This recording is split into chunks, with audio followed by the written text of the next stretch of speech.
Assalamualaikum warahmatullahi wabarakatuh. Alhamdulillah wassalatu wassalamu ala asyrafil khalqillah Sayyidina wa maulana Muhammad ibn Abdullah wa ala alihi wa ashabihi wa man tabi'ahu wa nasarahu wa wala wala hawla wala quwata illa billah, amma ba'd. Hadirin jamaah Majlis Ta'lim Masjid Al-Anwar yang saya muliakan, mudah-mudahan kita semua dimuliakan oleh Allah Subhanahu wa taala. Yang terhormat para pengurus masjid serta para tokoh masyarakat dan para hujjaj dan remaja sekalian. Dengan mengucapkan syukur alhamdulillah, malam hari ini kita dipertemukan kembali untuk sesuatu yang mulia, yaitu dalam suasana pengajian. Mudah-mudahan Allah Subhanahu wa taala tidak menyia-nyiakan kehadiran kita. Semoga dibalas dengan balasan pahala yang sebesar-besarnya, dan semoga Allah ampuni kekurangan, kesalahan dan dosa-dosa kita, dan semoga terus dibukakan pintu hati dan pintu ilmu yang seluas-luasnya. Amin ya rabbal alamin. Malam hari ini giliran kitab Nasoih, yaitu halaman 3 ya. Halaman 3 nih nampaknya kalau nggak salah baris ke-14. Halaman 3 baris ke-14. Wa min dzalika gitu. Wa min dzalika al-makhraju minasyada'id war rizqu min haitsu la yahtasib wal yusru wa 'idhamul ajr. Saudara, ini menerangkan lanjutan tentang kelebihan dan keutamaan yang Allah berikan dengan sebab bertakwa ya. Jadi dengan bersebab bertakwa ini, maka Allah berikan kepada orang tersebut beberapa kelebihan dan keistimewaan. Nanti akan diterangkan ya bahwa takwa itu, itu bukan sebatas kerjaan lahiriah, juga kerjaan batiniyah. Artinya di samping secara lahiriahnya anggotanya baik ya, juga secara batin hatinya juga baik. Ini yang repot ya. Lahiriahnya dia menjauhkan dari perbuatan yang buruk, batiniahnya meninggalkan sifat-sifat yang tercela, baru dah dikatakan bertakwa ya. Nah, kalau sudah bertakwa, Allah akan berikan pemberian-pemberian darinya ya. Di antaranya Allah akan ya membuat semacam penjagaan ya, penjagaan bagi orang yang bertakwa ya. Kemudian ya, dengan bertakwa Allah berikan dia ada petunjuk yang bisa membedakan antara yang batil dengan yang benar. Ketika dalam keraguan-raguan, orang yang bertakwa itu bisa Allah berikan ilham ya, untuk memilih mana yang terbaik karena dia bertakwa. Jadi Allah berikan semacam ilham. Kemudian juga kelebihan dari orang yang bertakwa, Allah berikan keselamatan dari api neraka. Nah, itulah yang sudah dibahas. Ini yang belum ini. Wa min dzalika al-makhraju minasyada'id. Dan di antara yang demikian itu, artinya di antara kelebihan ya, dan kebaikan dari bertakwa, al-makhraju, diberikan jalan keluar ya, minasyada'id, dari kesulitan-kesulitan. Jadi kesulitan-kesulitan yang dihadapi, nanti Allah kasih dia jalan keluar supaya terlepas dari kesulitan. Kemudian lagi dikatakan di sini warizqu min haitsu la yahtasib, dan diberikan rezeki ya, diberikan rezeki dalam keadaan yang dia tidak menyadari ya, yang enggak dikira-kira begitu. Jadi Allah berikan rezeki di mana dia tidak mengira. Bukan berarti diberi rezeki yang banyak, enggak lah. Ya, yang ada itu diberikan rezeki di mana dia tidak mengira begitu. Dikira rezekinya di sini, tahu-tahu ada di tempat lain begitu. Mungkin dengan jalan Allah berikan yang dia nggak sangka. Bukan berarti orang yang bertakwa langsung diberikan kemewahan, kekayaan, kagak itu. Itu nggak ada dalam ayat Quran katanya. Yang ada ini wa may yattaqillah yaj'al lahu makhraja wa yarzuqhu min haitsu la yahtasib. Wa yarzuqhu, dan Allah berikan rezeki min haitsu la yahtasib, dari tempat yang ia tidak mengira. Itu saja. Jadi bukan diberi rezeki banyak jadi orang kaya begitu, ndak ada itu. Ya.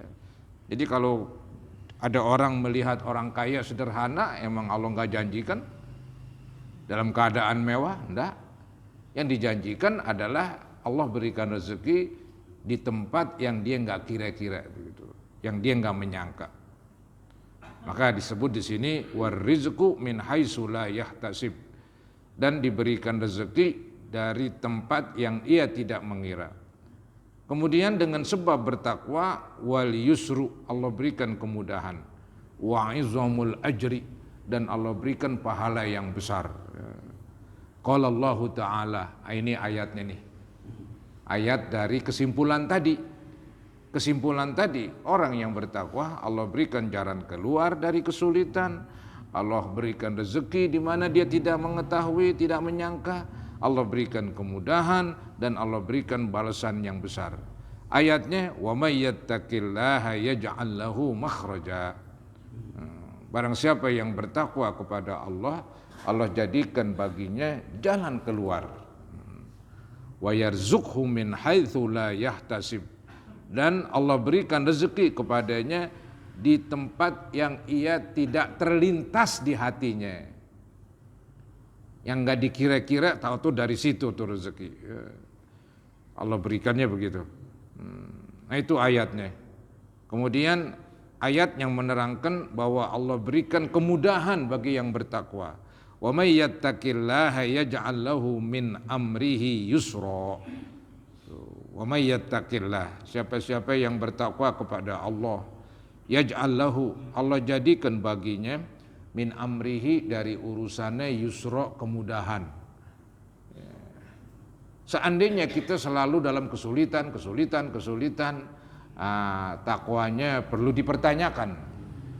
Tadi kan saya bilang takwa itu bukan saja lahiriah, ya, bukan saja ini anggota kita ibadah, sholat, puasa, zakat, haji misalnya, tapi hatinya punya sifat yang jelek-jelek. Itu yang lebih sulit.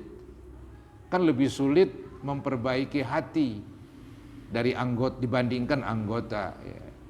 Anggota dan tubuh kita mudahlah kita bawa untuk sembahyang, mudah kita bawa untuk berpuasa, mudah kita bawa untuk berhaji, berumrah.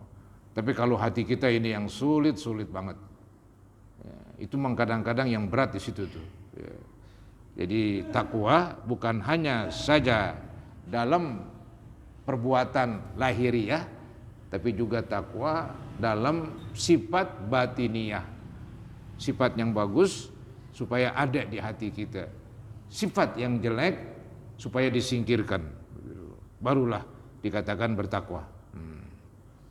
Nah kalau sudah bertakwa, Allah jadikan baginya kemudahan di dalam urusannya.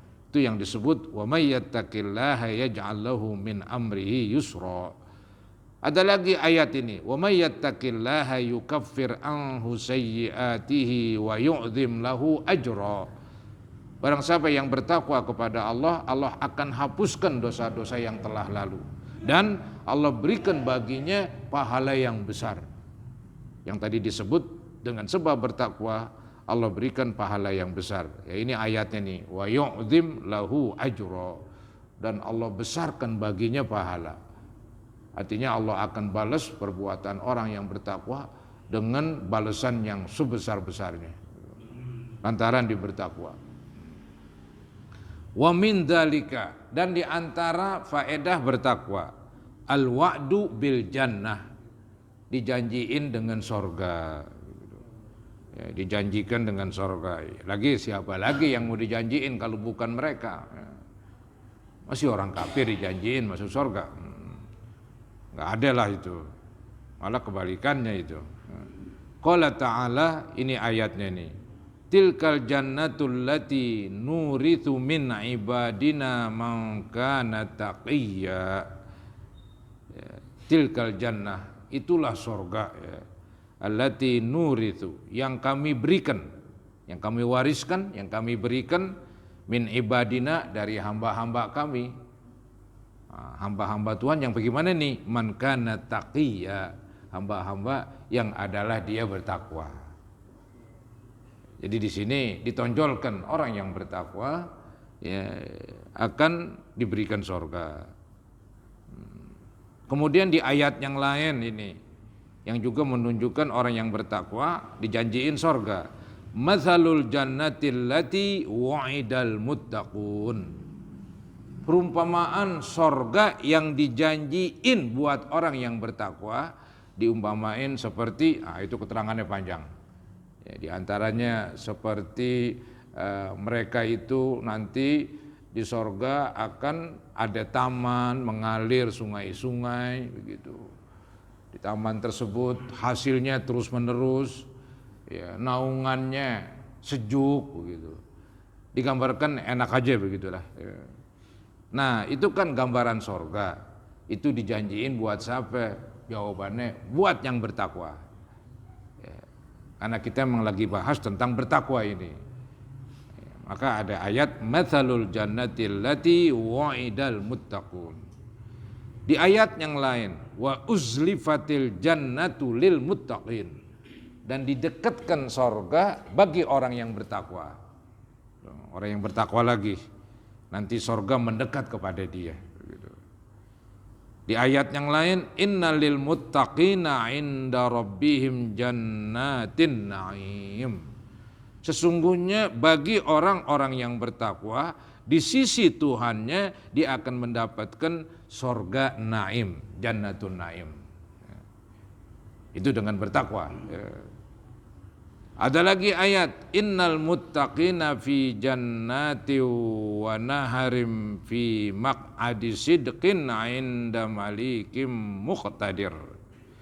Sesungguhnya orang yang bertakwa, innal muttaqin fi jannat. Jannat di sini artiin kebun-kebun. Kita tahu ya kalau rumah ada kebunnya itu udah asik aja itu. Zaman sekarang sulit udah di Jakarta. Jakarta mungkin daerah masih ada itu. Kalau rumah ada kebunnya, kebunnya luas di situ, ya adem, ya, sejuk jadinya, tenang begitu. Nah, nanti di sorga lebih hebat lagi, lebih dari itu. Ini yang disebut innal muttaqina fi jannat. Sesungguhnya orang-orang yang bertakwa di kebun-kebun, ya. Wa nahar, dan mereka di situ ada sungai-sungai. Jadi kebun ada sungainya, kumplitlah. Dari sungai-sungai itu ada sungai madu, sungai susu, sungai arak begitu. Dia tinggal minum. Fi maq'adi sidqin, mereka berada di tempat yang tidak ada hiruk pikuk, tidak ada berisik, ya. Yang ada ketentraman. Gitu. Itu maksud fi maq'adi sidqin inda malikim muqtadir, di sisi Allah, di sisi Tuhan mereka, ya. Artinya mereka berada di sisi Tuhan mereka, dekat dengan Allah, ya. Inda malikim muqtadir, yaitu Tuhan yang berkuasa. Tuhan yang berkuasa. Maksudnya orang yang bertakwa nanti ditempatkan di taman-taman. Di taman itu mengalir sungai-sungai, sungai susu, sungai madu, sungai arak begitu. Dan mereka berada di dekat Tuhan Allah yang maha kuasa. Maliki Muqtadir, Tuhan yang jadi raja dan maha kuasa. Walhasil saudara-saudara, bahwa orang yang bertakwa Allah janjiin gak ada yang jelek dah janjinya. Semuanya bagus-bagus begitu. Ada lagi nih, wa min dzalika al-karamatu fid dunya wal akhirah. Dan di antara kebaikan yang didapat oleh orang yang bertakwa yaitu karamah, kemuliaan. Fid dunya wal akhirah, di dunia dan di akhirat. Ya, di dunia dimulia, enggak ada yang hinakan dia, orang baik bagaimana ada yang menghinakan. orang baik saudara-saudara ya.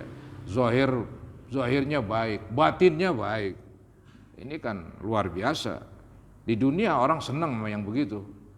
Orang muliakan dia. Itu namanya Allah muliakan orang yang bertakwa di dunia. Dan di akhirat dimuliakan lebih mulia lagi. Ya, dikasih surga dan kenikmatannya begitu. Nah, ayatnya inna akramakum indallahi atqakum. Sungguhnya yang paling mulia di antara kamu yang bertakwa. Tuh, bertakwa lagi. Bukan yang punya pangkat tinggi, yang jadi presiden atau yang punya kedudukan mulia di dunia begitu, enggak lah. Ya. Jangan-jangan di dunia aja udah hina kadang-kadang. Apa contohnya? Ya dulu dipakai dasi, ya kantor pakai dasi, nggak taunya sekarang masuk penjara. Ya mungkin korupsi ketangkep lagi. Yang orang sebut OTT, operasi tangkap tangan. Itu udah hina itu di dunia. Ya. Karena nggak bertakwa. Kalau yang bertakwa nggak mau macam-macam. Ya. Maka dia dimuliakan oleh Allah di dunia. Ntar lebih mulia lagi di akhirat. Jadi mulia itu bukan dengan pangkat, kedudukan, harta, keturunan. Tapi kemuliaan itu dengan bertakwa. Kalau bertakwa semua orang bisa. Si miskin bisa bertakwa, si kaya bisa bertakwa. Tapi kalau kemuliaan dengan pangkat ya yang jadi pejabat doang, yang kagak yang nggak mulia kan begitu. Kalau yang mulia orang kaya doang, yang miskin nggak bisa mulia. Oh ini tidak. Siapapun yang ingin mulia bisa, syaratnya bertakwa begitu. Ya. Maka disebutlah oleh Syekh Abdul Haddad, faja'alal karamata indahu bittaqwa. Maka Allah jadikan kemuliaan di sisi Allah dengan bertakwa. La bil ansab, bukan dengan keturunan, dengan nasab, dengan garis keturunan. Tidak katanya. Ya, istilahnya kan ada keturunan, ada tanjatan sekalian itu. Enggak ada tuh manfaatnya. Ya. Wala bil amwal, dan juga bertakwa itu bukan ditentukan oleh harta, bukan. Wala bisyai'in akhar, juga tidak dengan sesuatu. Jadi kemuliaan itu bagaimana?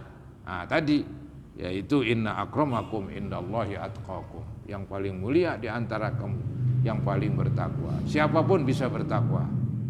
Ya, siapapun bisa bertakwa.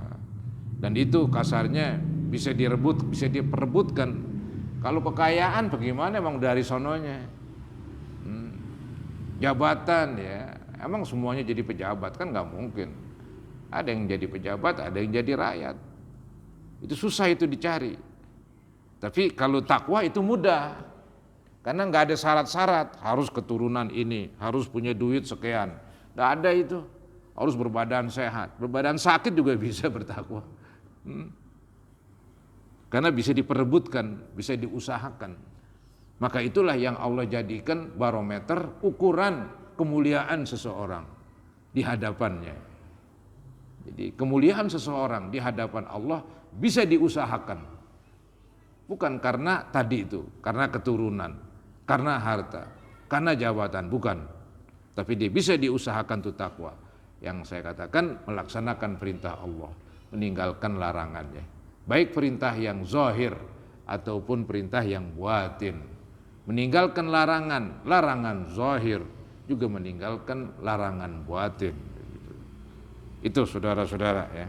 Kemudian wa kam wa'adallahu wa rasuluhu ala taqwa, dan berapa banyak Allah janjiin dan Rasulnya juga menjanjikan berapa banyak itu ya min khairatin wa sa'adat, berapa banyak Allah dan Rasulnya menjanjikan atas orang yang bertakwa dari kebahagiaan, dari kebaikan dan kebahagiaan. Istilahnya banyaklah ya, kebaikan yang Allah berikan kepada yang bertakwa, kebahagiaan yang Allah berikan kepada orang yang bertakwa.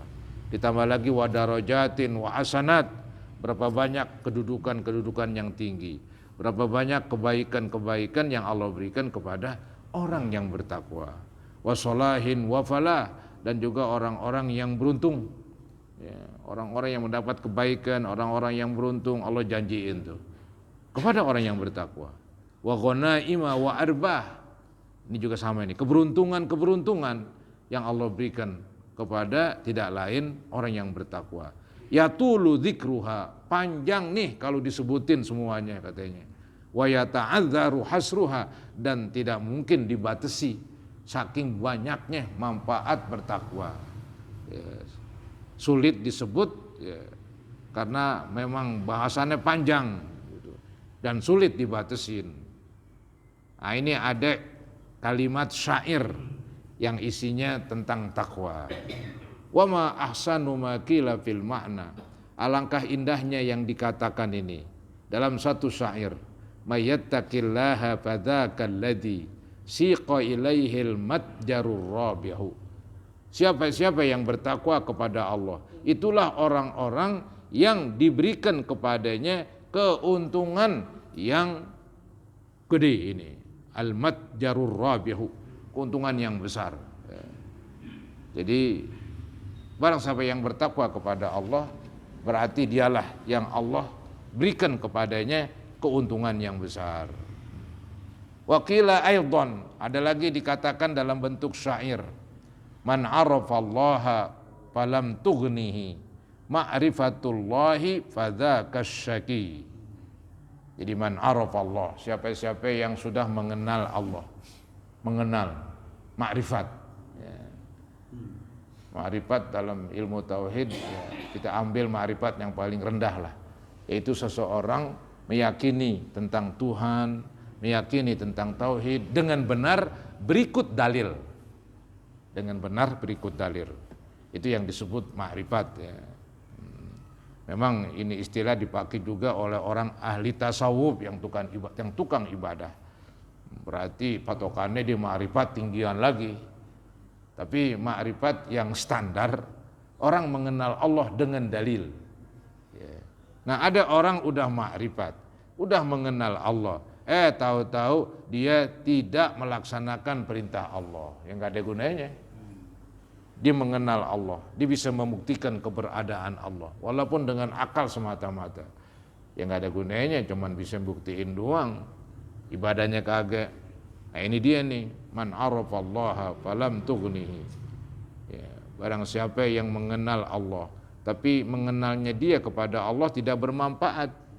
Ya, falam tughnihi ma'rifatullahi, artinya pengenalan dia kepada Allah tidak bermanfaat. Fadzakash syaqi, maka itulah orang-orang yang sengsara. Ya, paling sengsara udah tuh. Ya, dia mengenal Tuhan, dia ngerti, bisa membuktikan lagi Tuhan itu ada begitu. Kan nggak kelihatan, nggak bisa didengar, nggak bisa dilihat, tetap ada. Buktinya demikian. Nah ini udah ma'rifat ini. Udah benar banget nih omongan. Cuman tetap aja nggak sembahyang, tetap aja nggak puasa. Nah ini yang kacau di sini. Ya. Ini nggak diiringi dengan ibadah. Ini yang salah. Maka disebut man arafallaha falam tughnihi. Barang siapa yang mengenal Allah tapi tidak bermanfaat tuh mengenal kepada Allah ya. Ma'rifatullahi fadzakash syaqi. Maka itulah orang-orang yang sengsara. Ma dharra zat ta'ati mana lahu fi ta'atillahi wa madza laqi. Ma dharra, tidak berbahaya zat ta'ah kepada orang yang taat kepada Allah, enggak membahayakan. Mana lahu, apa yang diterimanya.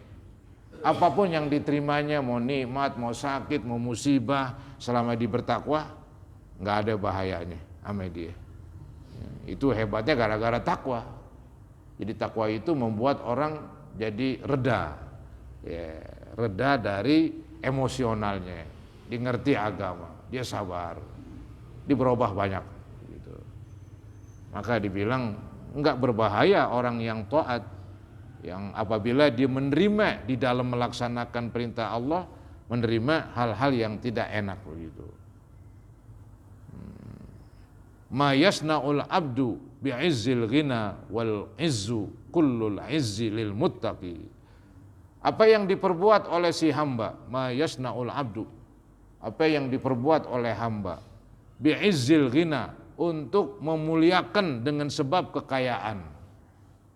wal izzu kullul izzi, kemuliaan dari segala kemuliaan, lil muttaqi, bagi orang yang bertakwa. Jadi ya banyak sekali ini keterangan-keterangan tentang bertakwa.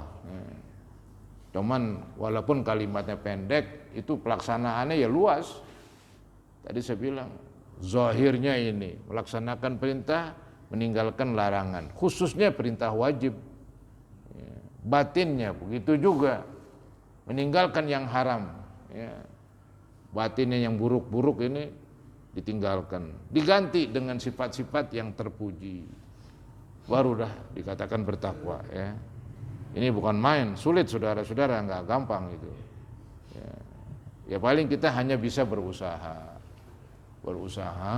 untuk meningkatkan takwa kita, dengan nuntut ilmu, dengan kita ibadah, maka takwanya akan bertambah terus.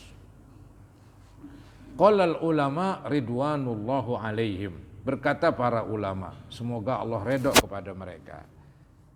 Apa kata ulama ini? At-taqwa ibaratun an imtisali awamirillahi ta'ala wajtinabi nawahihi zahiran wa batinan. Tuh yang tadi.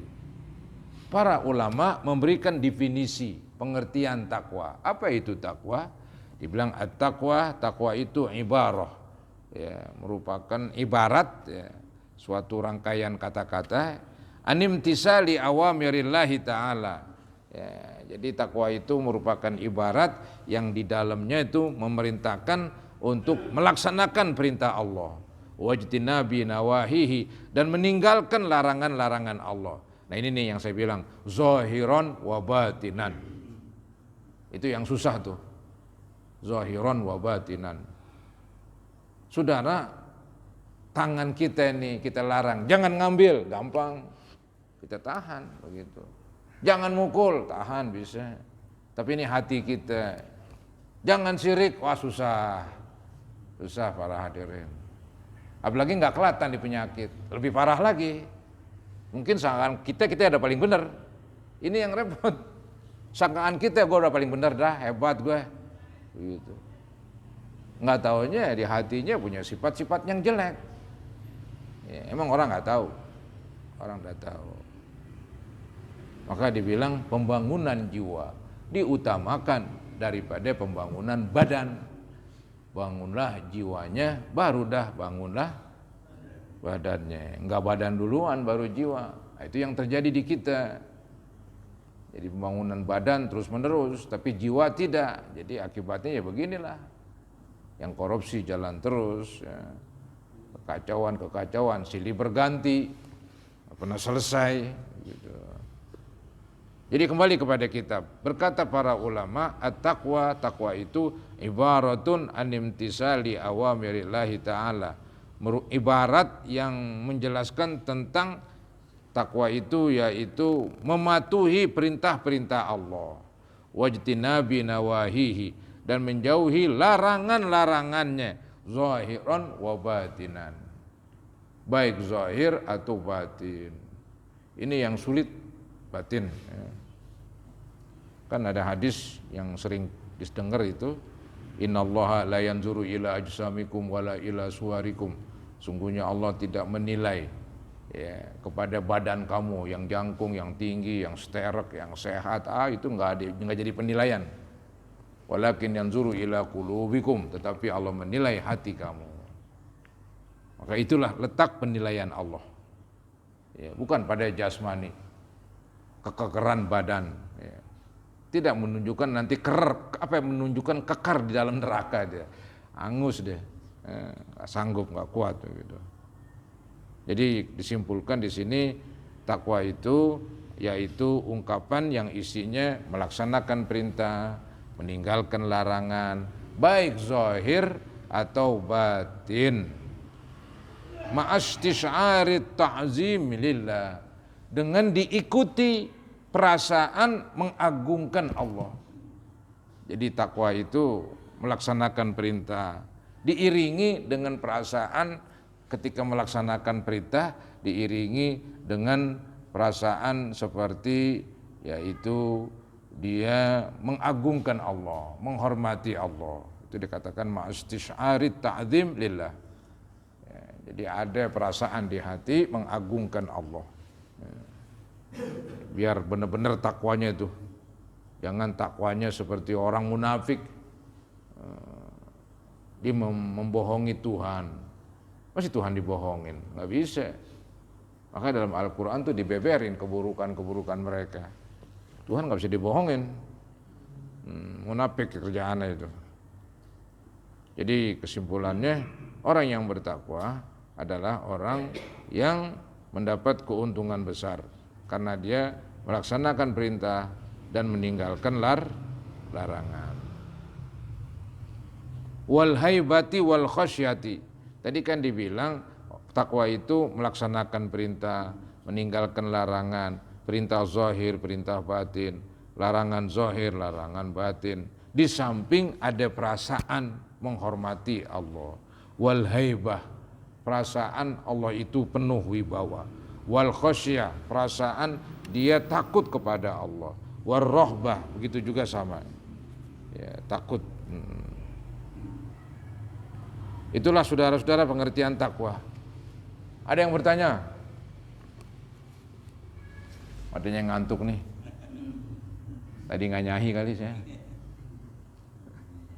Biasanya ngetin, kelupaan ngetih kali. Riop-riop ini.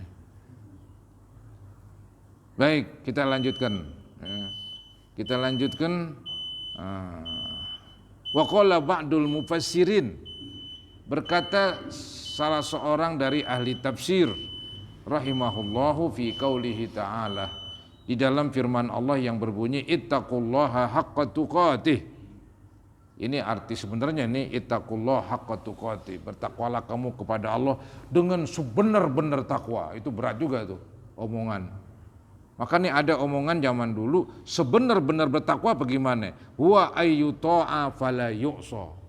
Sebenar-benar bertakwa dia harus taat, nggak pernah berbuat dosa. Siapa ada yang begitu? Nggak ada. Berat. Itu yang haqqa tuqati itu yang susah. Maka nanti ada ayat ittaqullaha mastata'tum. Bertakwalah kamu kepada Allah sebisa-bisanya. Kalau haqqa tuqati, ya ini dia nih, gambaran haqqa tuqati, bertakwa dengan sebenar-benar takwa, ayyuta'a fala yu'sa. Artinya Allah ditaati terus, jangan durhaka sama dia. Ya manusia susah. Wa yuzkara fala yunsa. Allah diingat terus, jangan lupa. Aduh, mana bisa. Kadang-kadang kita lapar, makanannya gurih lagi lauknya. Udah nggak ada bismillah, makan terus. Ingat-ingat udah habis. Ya. Jadi waktu makan aja lupa sama Allah itu. Nah, takwa dengan sebenar-benar takwa, ingat terus kepada Allah, nggak lupa. Nggak ada yang bisa. Maka nanti nih ayat ini katanya dijelaskan dengan ayat yang lain, yaitu fattaqullaha mastata'tum. Bertakwalah kamu sebisa-bisanya kepada Allah. Ya kita berusaha ingat kepada Allah, kadang-kadang lupa. Baca bismillah aja lupa. Ya, dibilang apa? Ya paling kita ya istighfar, bertobat, begitu. Kita berusaha jadi orang baik, tapi kadang-kadang salah juga, jatuh juga. Ya bertobat lagi. Jangan dikira bertobat 2, 3, 4 kali dikatakan tobat sambal, kagak juga. Selama tobat pertama ngikutin prosedur. Ya. Kecebur lagi, tobat lagi. Ikutin lagi prosedur, sah terus begitu. Ya. Yang penting ikutin prosedur. Apa ya prosedur tobat? Kalau dosa kepada Allah itu 3 itu. Berhenti, nyesel, niat gak bakalan. Itu ada di hati kita tuh. Anggap saya ini apa ya? Gak sholat. Orang yang gak sholat begitu. Atau gak jumatan, kerja terus begitu. Setelah saya tobat, saya berhenti dah dari gak sholat. Berhenti dari gak sholat. Jadi sekarang sholat begitu. Nyesel banget. Kenapa dulu gue nggak sholat? Untung gue masih hidup sekarang. Dia nyesel bukan main. Kalau dulu tuh gue nggak sholat, mati itu. umur gue pendek, aduh, jadi apa kalau begitu? Alhamdulillah, dia nyeselnya bukan main. Kenapa dulu nggak sholat begitu? Nah yang ketiga, pokoknya niat nggak bakalan balik lagi dah. Pokoknya selama masih hidup, ya, dia akan melaksanakan kewajiban sholat, apapun keadaannya. Begitu. Ngelawan, dia udah ngelawan setan maksudnya, ngelawan. Nah itu namanya tobat. Kalau dosa kepada manusia, tambahin lagi atuh. Kalau saya misalnya mengambil hak orang lain, di samping saya berhenti mengambil, menyesal mengambil, niat tidak akan ngambil lagi, tambahin atuh lagi. Tambahin atuh lagi, pulangin barang yang diambil. Anggap jatuh miskin, boro-boro mulangin, buat makannya sehari-hari susah. Tapi dia ada niat gak mau mulangin? Ada, dia pengen banget mulangin. Tapi apa daya? Ya yang begini nih mudah-mudahan di akhirat diampunin yang begini nih. Ya, didamaikan. Didamaikan tuh kepada orang yang tadi diambil hartanya. Sedangkan yang ngambil udah jatuh bangkrut. Mau mulangin katanya nggak punya bande. Ya, mau mulangin, buat makan aja susah. Yang penting dipertobat kok gak dah, gue nyesel dah, oh gak balik lagi dah, jadi perampok, jadi pencopet misalnya, jadi bener aja dah, biarin makannya sederhana begitu, nggak ada mah ayam, makan bulu ayam, begitu aja udah, mesti begitu, sederhana, gue tobat aja udah, daripada makan enak haram, ya, udah miskin dia, nah, nanti di akhirat boleh jadi tuh katanya, Allah damaikan antara orang yang diambil hartanya dengan yang mengambil jatuh miskin gak mulangin. Allah ngomong tuh sama orang yang diambil hartanya, wahai orang yang diambil hartanya, lu maafin tuh dia dah, ntar gue gantiin surga, cakep banget atau mau gak? Oh mau dia, udah dimaafin, beres, selesai. Ya, itu maksudnya tuh ada hadis begitu tuh. Nanti Allah mendamaikan antara manusia dengan manusia, begitu tuh, didamaikan sama Allah. Yang dulu di dunia tadi itu gambarannya, dia udah bertobat, udah benar, cuman apa daya, nggak bisa melaksanakan syarat yang selanjutnya, nggak bisa mulangin. Ya. Gitu. Kembali ke kitab saudara-saudara. Jadi takwa adalah ayyuta'a fala yuqsa. Allah ditaatin, jangan didurhakain. Wa yudhkara fala yunsa. Allah diingat, jangan dilupain. Begitu. Wa yushkara fala yukfar. Allah disyukuri, jangan dikufuri. Wah hebat banget itu, 3 biji itu. Ya, pengertian takwa dengan sebenar-benarnya. Allah dipatuhin terus, jangan durhaka. Allah diingat terus, jangan lupa. Allah disyukuri terus, jangan kufur nikmat. Berat kayaknya itu bagi kita. Ya. Nah, kita nggak bisa dah. Maka turun tuh ayat ittaqullaha mastata'tum. Bertakwalah kamu kepada Allah sebisa-bisanya. Ketika kecebur, tobat lagi. Ya, udah tobat nih, mungkin kapan-kapan kecebur lagi, tobat lagi. Yang penting kan tobat yang dulu memenuhi syarat, sah. Sekarang nakal lagi, ya tobat lagi, penuhi lagi syaratnya. Menyesal, niat tidak akan balik lagi. Loh kok sekarang balik kan? Kok masih boleh? Loh yang penting kan dulu, yang dulu udah niat. Pokoknya selama gue hidup, gue gah balik lagi. Tapi kan manusia kan susah, godaannya gede, anginnya kenceng, ya, yang menerpa dia dari setan lain, dari teman lain, lingkungan lain, oleng lagi dah, nakal lagi, kecebur lagi, tobat lagi. Jangan, gue udah tobat dulu, ntar tobat lagi nggak diterima, iya dah, gue gak dah tobat lagi, gue maksiat terus, nyebur terus, nah itu maunya setan tuh, itu maunya setan. Emang maunya setan bisikin, lu udah tobat kan? Kok mau tobat lagi? Haram tuh. Itu kata setan. Kalau kata ustadz halal, mesti tobat. Setan mengatakan haram bertobat supaya udah nyebur terus. Mau ngapain tobat? Enggak sah tobat lo. Apa-apaan tuh setan. Setan kan ya bisa dikalahkan dengan argumen kan begitu. Yang penting kan waktu bertobat udah terpenuhin. Udah berhenti, waktu tobat udah berhenti, nyesel, bahkan niat gak bakalan, udah niat. Tapi ntar prakteknya ya namanya orang tetap orang, nyebur lagi, tobat lagi, bukan tobat sambal itu, tobat sambal yang nggak memenuhi syarat, begitu ya. Itu kesimpulannya itu dah tentang tobat. Baik, intaha, selesai itu, selesai pengertian ittaqullah haqqa tuqatih. Nah, entar diterangin nih, kalau kita ingin melaksanakan pengertian bertakwa dengan sebenar-benar takwa, nggak bakalan bisa katanya. Walaupun kita punya 1000 nyawa, punya 1000 nyawa untuk jadi orang benar. Satu habis, datang lagi nyawa kedua, jadi orang benar lagi, lempong banget begitu. Terus mati, punya nyawa ketiga begitu. Tetap aja nggak bisa, belum bisa menandingi nikmat Allah. Nggak bisa katanya, nikmat Allah terlalu besar. Ya, nikmat Allah terlalu besar. Jadi seandainya seseorang punya 1000 nyawa, punya 1000 umur, bahkan beribu-ribu umur, kemudian pengen jadi orang bertakwa dengan sebenar-benarnya katanya, wah ini berat sekali. Ya. Tetap aja nggak bisa. Tetap aja nggak bisa. Konon Nabi Muhammad sendiri katanya nggak bisa juga. Ya, untuk menjadi orang yang paling hebat begitu. Ya memang menurut di antara semua nabi, di antara semua manusia, Nabi Muhammad paling hebat. Ya, tapi tetap aja masih merasa kurang beliau. Ya. Itu ada doa itu, a'udzu biridhaka min sakhatika wa bi mu'afatika min uqubatika wa a'udzu bika minka la uhsi sana'an 'alaika. Kata-kata la uhsi sana'an 'alaika. Ya Allah, saya nggak bisa hitung nikmat yang Engkau berikan untuk saya syukurin. Susah ngitungnya.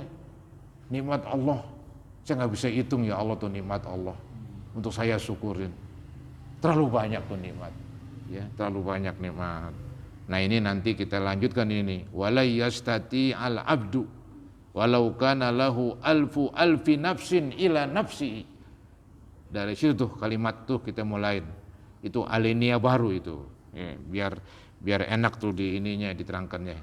Ya, jadi wala yastati al abdu walau kana lahu alfi nafsin ila nafsihi. Seseorang tidak bisa walaupun punya 1000 nyawa di samping nyawanya yang ada itu. Tambah lagi 1000 sejuta. Nyawanya sejuta untuk beribadah, tetap aja belum haqqa tuqatih. Ya. Manusia nggak bisa. Ya udahlah kalau nggak bisa mastata'tum bertakwa. Tapi jangan salah paham ntar nih, waduh gue nggak bisa sembahyang nih. Wah nggak apa-apa dah, nggak usah sembahyang.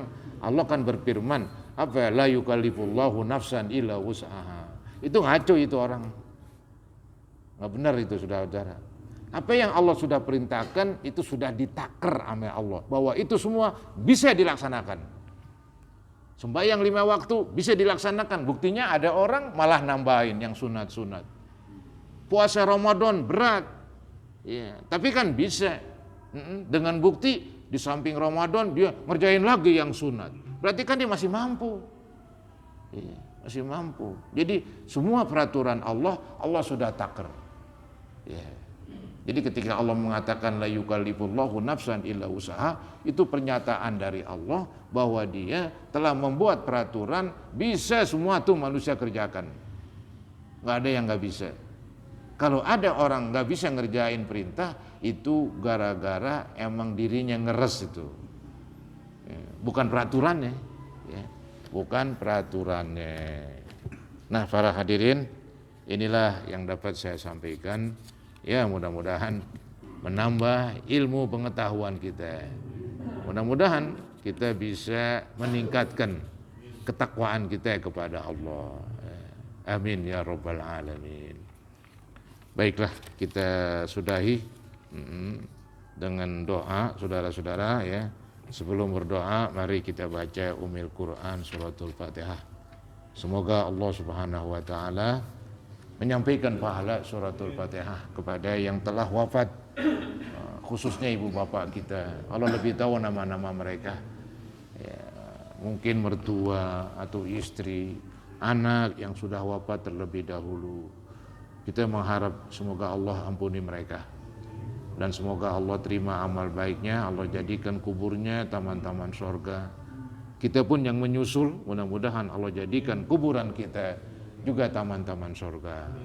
Al-Fatihah ala ma nawaina wa ala ma nawaitum wa ala ma nawal hadirun ila hadratin Nabi Rasulillah sallallahu alaihi wasallam. Al-Fatihah.